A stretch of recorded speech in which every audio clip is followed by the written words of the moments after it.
पुणे मुंबईत लाखो कोटींचा जमीन घोटाळा।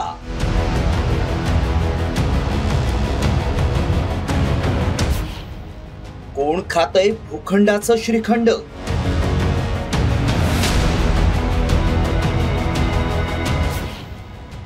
सत्ताधारी बिल्डरांच्या अभद्र युतीतून भ्रष्टाचार। सध्या पुणे आणि मुंबईत भूखंड घोटाळे गाजतायत। सत्तेच्या वळसळणीला जाऊन हजारो कोटींचे भूखंड सर्रास लाटले जात आहेत। या भूखंड घोटाळ्यात सत्तेत असलेल्या मंत्र्यांचे आणि त्यांच्या नातेवाईकांचीच नावं पुढे येत आहेत। यात होतं पहिलं गाजलेलं पुण्यातलं जैन बोर्डिंगच्या जमीन विक्रीचं प्रकरण। आणि हे कमी होतं म्हणून की काय, त्यापाठोपाठ काही दिवसातच पार्थ पवारांचा जमीन व्यवहार वादात सापडला। एकट्या पुण्यात 1 लाख कोटींपेक्षा जास्त जमीन घोटाळे असल्याचा दावा काँग्रेसचे नेते विजय वडेट्टीवार यांनी केलाय।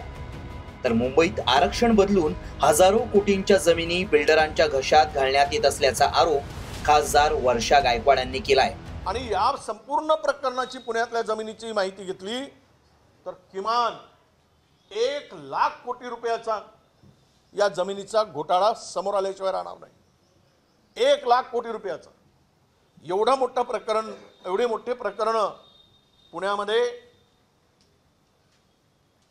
केले गेले आहेत, घोटाळे केले गेले आहेत। मालाची जी जमीन आहे ती जसं मी सांगितलं की संजय गांधी राष्ट्रीय उद्यानच्या लगतची डोंगराळ भागात आहे। आणि या क्षेत्राचं तुम्ही बघाल याचं तर क्षेत्र आहे 8.71 लाख चौरस फुटाचं।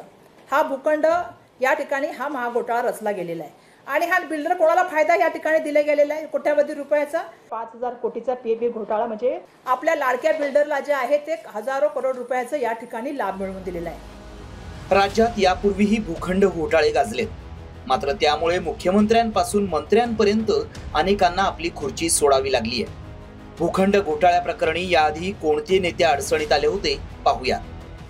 1998 साली मनोहर जोशींना पुण्यातील शाळेचा आरक्षित भूखंड जावयाला दिल्याच्या आरोपामुळे मुख्यमंत्री पदाचा राजीनामा द्यावा लागला होता। 2016 साली एकनाथ खडसेंना भोसरी MIDCतील भूखंड खरेदी प्रकरणात मंत्रीपद सोडावं लागलं। तर मंत्री संजय शिरसाटांनी सिडकोचे अध्यक्ष असताना 5,000 कोटींचा भूखंड घोटाळा केल्याचा आरोप लागला। पुण्यातील जैन बोर्डिंग जमीन गैरव्यवहारावरून केंद्रीय राज्यमंत्री मुरलीधर मोहोळ वादाच्या भोवऱ्यात सापडले। एकेकाळी छगन भुजबळ, फडणवीस यांच्याकडून राजकीय नेत्यांवर भूखंडाचं श्रीखंड लाटल्याचा आरोप केला जायचा।